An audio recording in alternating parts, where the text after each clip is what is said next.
1983 সালের বাংলাদেশের একটি জেলা শহরকে ইউনেস্কো বিশ্ব ঐতিহ্যবাহী একটা স্থান হিসেবে তালিকাভুক্ত করে, সেটি হচ্ছে বাগেরহাট শহর। আর এই বাগেরহাট শহরটি মূলত মসজিদ খ্যাত শহর হিসেবেই বেশ পরিচিত।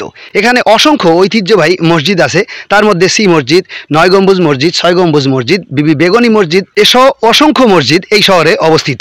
তেমনই একটা মসজিদের সামনে আমি এখন দাঁড়িয়ে আছি। এটি হচ্ছে বাগেরহাট জেলা শহরের চুনখোলা গ্রামে অবস্থিত।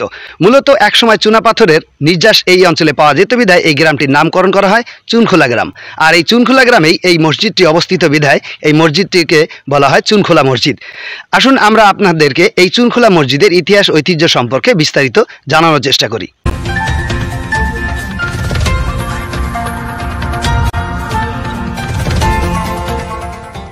একসময় বাগেরহাটকে ডাকা হতো খলিফাবাদ বা শাহী বাংলা আমলে একে ডাকা হতো পুদিনার শহর।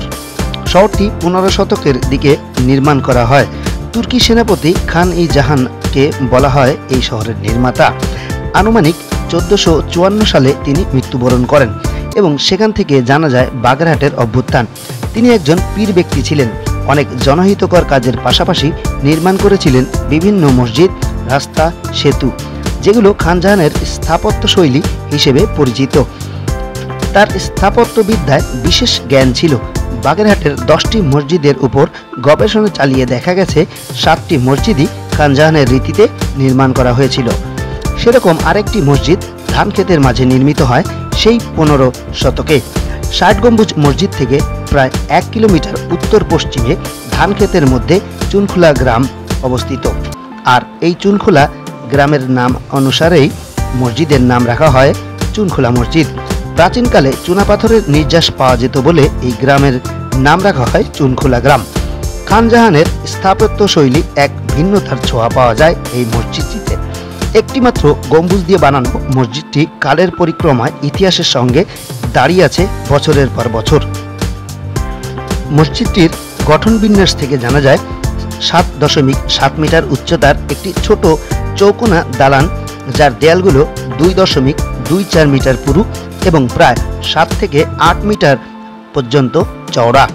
মসজিদের পূর্ব দিকে 3টি ও উত্তর ও দক্ষিণ দিকে একটি করে মোট 5টি দরজা রয়েছে এবং দরজাগুলো উপরের দিকে টেরাকোটার টাইলস দিয়ে আবৃত। মসজিদের চারপাশে 4টি গোলাকার পিলার রয়েছে। মসজিদে রয়েছে 3টি ধনুকাকৃতি মিহরাব, যার মধ্যে মাঝের মিহরাবটি সর্ববৃহৎ। প্রতিটি মিহরাবের গায়ে রয়েছে সুন্দর কারুকাজ। আমি এই মুহূর্তে স্থানীয় একজনের সাথে কথা বলবো আর এই মসজিদের ইতিহাস সম্পর্কে জানার চেষ্টা করব। উনি যতটুকু জানে আমাদেরকে ততটুকু জানানোর চেষ্টা করবেন। জি, আপনার নামটা যদি একটু বলতেন। শেখ আসগার আলী। আপনি কি এই এলাকারই তো বাসিন্দা? আমি এই জায়গারই ছেলে। আমাদের এই আলীর ফাঁসে মসজিদ, আমাদের জায়গা আছে, একরও জায়গা নিয়ে গেছে, আমার 8 শতক জায়গা নিয়ে গেছে। আচ্ছা, তো এই মসজিদ এই চুনখোলা যে মসজিদটা, এই মসজিদটার স্থাপিত কাল মানে কত সনে তৈরি হয়েছে বা এই সম্পর্কিত কোনো তথ্য আপনার জানা আছে কিনা? আমি জানি যে 300 বছর আগের মসজিদ। আসলে কবে তৈরি তা তো আমরা জানি না। এখন মুরব্বীর কাছে শুনেছি 300 আগে তৈরি হয়েছে আর মসজিদটা এইভাবেই আল্লাহর রহমতে থেকে যাচ্ছে। আর মসজিদের মাঝে আমরা ছোটোবেলাতে শুনেছি ভেঙে ছিঁড়ে গেল, তারপরে সরকারি মাধ্যমে আর কি ইট আসলে ইট দিয়ে আর কি সরকার সংস্কার করে সারার ব্যবস্থা করলো। আচ্ছা, আমরা যতদূর শুনেছি যে আসলে এই মসজিদটা খাজা খানজাহান রহমতুল্লাহর একজন ভক্ত এইখানে করে। তো তখন যে সময়টা এই মসজিদটা প্রতিষ্ঠিত হয় তখন তো এই পুরো অঞ্চলটাই ধান ক্ষেতের মতো ছিল, ফাঁকা, একেবারে বিল ছিল। আমাদের এই যে বাঙ্গা টাগান দেওয়া যাচ্ছে, এই যে আপনার বিটে গাটা দেওয়া যাচ্ছে, সব বিল ছিল। একেবারে ধান হতো, সাধ্য দেন পানি হতো, আমরা গরু বাছুর রাখতাম, এইখানে এসে দাঁড়াতাম। এতে মসজিদের পাশে হয়তো 8 ফুট 10 ফুট করে আড়ে করে একটু জায়গা ছিল বটে। আগে লোকেন বাগানে কলই বলতো, ওই বাগানে কলই বুনলি ওই সময় গরু বছর আনা যেত না। আশ্বিন কাতি মাসে আমরা এসে এইখানে একটু রেস্ট নিতাম। আচ্ছা, এখানে কি সব ওয়াক্তের নামাজি হয় নাকি? হ্যাঁ, আগে চলতো না নামাজ। তারপরে আমি বড় আকালিনী, আমি ছোটবেলাতে ফ্যান ভরা বাদ দিয়ে নামাজ কালাম করা ধরেছি। তারপরে তো এখন আল্লাহর রহমতে এখানে প্রায় 80-90 জন মুসাল্লি সবসময় হয়।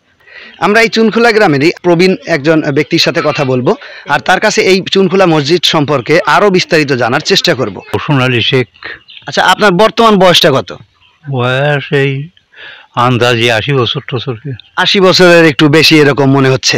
আচ্ছা, আমরা এই যে চুনখোলা মসজিদ, ঐতিহাসিক প্রাচীন যে মসজিদটা চুনখোলা মসজিদ এই গ্রামের যে অবস্থিত, এই মসজিদ সম্পর্কে কতটুক জানেন, বা আপনি আপনার জীবদ্দশায় আপনার বয়সকালে আপনি কতটুক ছোটবেলা থেকে এই মসজিদটাকে এইভাবে দেখতেছেন? আমি এবার ছোট বোঝা হইতে সবসময় দেখতেছি, আর এর আগেও ছিল।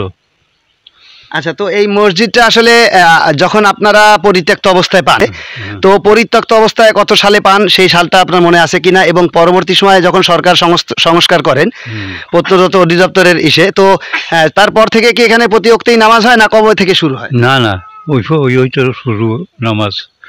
আর এর আগে আমরা পড়েছি, মানে কিছু ছোট এরে উনি কোনো রকম বিছান খেটা দিয়ে আমরা নামাজ পড়েছি।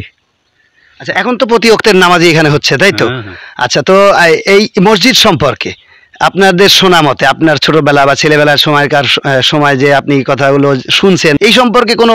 না, ও সম্পর্কে অত উপরে খবর করতে পারবো না, আমি ওই সম্পর্কে বলতে পারবো না। আমরা দেশে ওই বিরাম ছিল, তাই আমরা যখন পারিছি তখন ওই আবাদ করেছি, ওর পর বড় বড় গাছও ছিল মসজিদের পরে, সেই সমস্ত গাছ কাটে কুটে পরিষ্কারের সাইড, তারপরে আমরা ওই ওর ভিতর কোনো রকম একটু ওই কায়দায় কুড়ুয়ে কাড়ায় বাড়ুয়ে জুড়ুয়ে দিয়ে তার নামাজ পড়তাম। 1975 সালে বাংলাদেশ সরকার চুনখোলা মসজিদকে ঐতিহাসিক পুরাকীর্তি হিসেবে ঘোষণা করে এবং প্রত্নতত্ত্ব অধিদপ্তরের আওতায় সংরক্ষণের উদ্যোগ নেয়।